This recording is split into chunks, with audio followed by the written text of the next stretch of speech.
عاشورہ اشر سے بنا ہے جس کے معنی 10 کے ہیں۔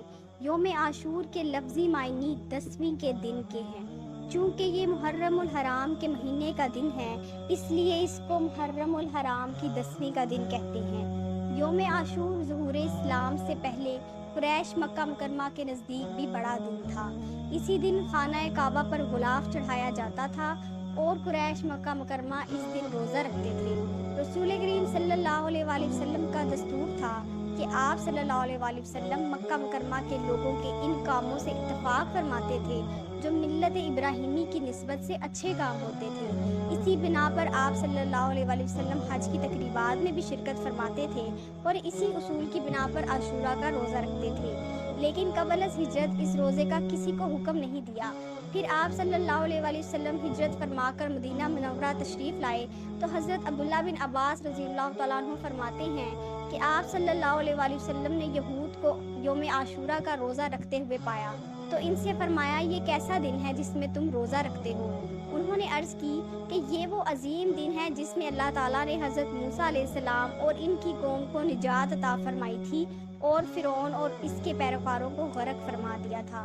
بعد ازیں جب یہ دن آتا تو حضرت موسیٰ علیہ السلام شکرانے میں اس دن کا روزہ رکھتے تھے اور ہم بھی رکھتے ہیں۔ رسول کریم صلی اللہ علیہ وآلہ وسلم نے ان کی بات کو سماعت فرمانے کے بعد ارشاد فرمایا کہ ہم حضرت موسیٰ علیہ السلام کے تم سے زیادہ حقدار ہیں۔ چنانچہ نبی کریم صلی اللہ علیہ وآلہ وسلم نے یوم عاشورہ کا روزہ خود بھی رکھا اور اس دن کا روزہ رکھنے کا حکم بھی فرمایا۔ یہ بات پیش نظر رہے کہ نبی کریم صلی اللہ علیہ وآلہ وسلم کا یہ روزہ رکھنا حضرت موسیٰ علیہ السلام کی موافقت کے لیے تھا، پیروی کے لیے نہیں تھا اور نہ ہی یہودیوں کی اس میں پیروی تھی۔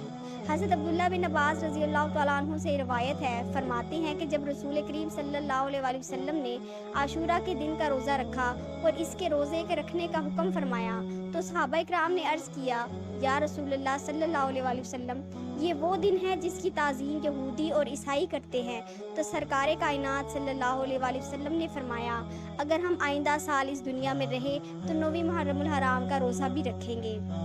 اس طرح مشابہت ختم ہو جائے گی کہ وہ صرف عاشورہ کا روزہ رکھتے ہیں اور ہم 9ویں تاریخ کا روزہ رکھ کر دور کر لیا کریں گے اور مشابہت کی وجہ سے نیکی بند نہیں کریں گے بلکہ اس میں اضافہ کر کے فرق کر دیا کریں گے۔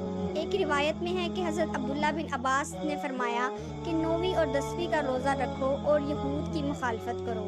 ایک اور روایت میں ہے کہ اس سے ایک دن پہلے اور ایک دن بعد بھی روزہ رکھو۔ ام المومنین حضرت سیدہ حفصہ رضی اللہ تعالیٰ عنہ سے روایت ہے، فرماتی ہیں کہ 4 اعمال ایسے ہیں جن کو رسول اللہ صلی اللہ علیہ وآلہ وسلم نے کبھی نہیں چھوڑا: یوم عاشورہ کا روزہ، عشرہ ذو الحجہ کے 9 روزے اور ہر ماہ کے 3 روزے اور فجر سے پہلے کی 2 رکعتیں یعنی سنت فجر۔ نبی کریم صلی اللہ علیہ وآلہ وسلم کی ایک اور زوجہ مطہرہ سے روایت ہے، فرماتی ہے کہ رسول اللہ صلی اللہ علیہ وآلہ وسلم ذو الحجہ کے 9 روزے رکھتے تھے، پہلی تاریخ سے 9ویں تاریخ تک، اور عاشورہ کے روز یعنی 10ویں محرم کو روزہ رکھتے تھے اور ہر مہینے میں 3 روزے رکھتے تھے، ایک پیر کو اور 2 جمعراتوں کو۔ حضرت مزیدہ بن جابر سے روایت ہے، فرماتے ہیں کہ میری والدہ نے فرمایا میں کوفہ کی مسجد میں تھی اور امیر المومنین حضرت سیدنا عثمان غنی رضی اللہ تعالیٰ عنہ کا دور خلافت تھا اور ہمارے ساتھ حضرت ابو موسیٰ اشعری رضی اللہ تعالیٰ عنہ بھی تھے۔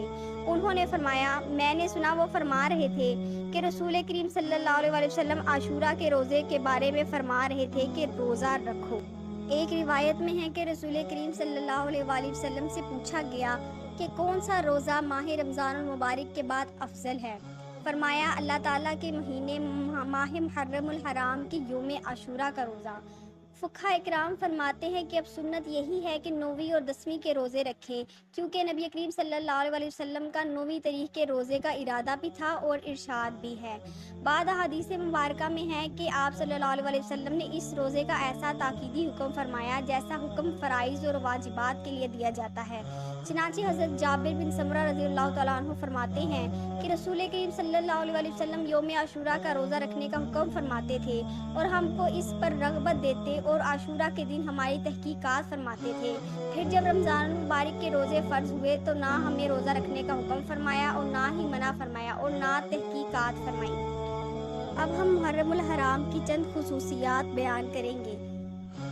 حضرت آدم علیہ السلام کی توبہ 10 محرم الحرام کو قبول ہوئی۔ اس اسی دن حضرت ادریس علیہ السلام کو درجات عالیہ نصیب ہوئے۔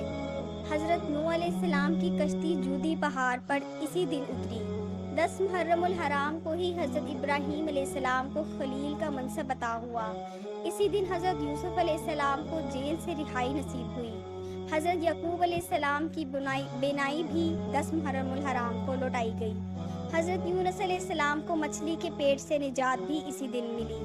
حضرت یونس علیہ السلام کی قوم کی توبہ قبول ہوئی۔ حضرت موسیٰ علیہ السلام کی قوم کو فرعون سے نجات بھی 10 محرم الحرام کو ملی۔ حضرت عیسیٰ علیہ السلام کو زندہ آسمان پر اٹھایا گیا۔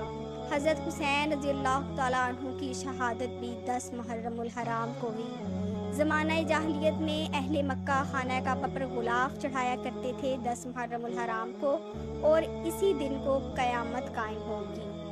آخر میں گزارش ہے کہ اگر ویڈیو اچھی لگی ہو تو ویڈیو کو لائک، شیئر اور چینل کو سبسکرائب کر دیجیے۔ شکریہ، جزاک اللہ، اللہ حافظ۔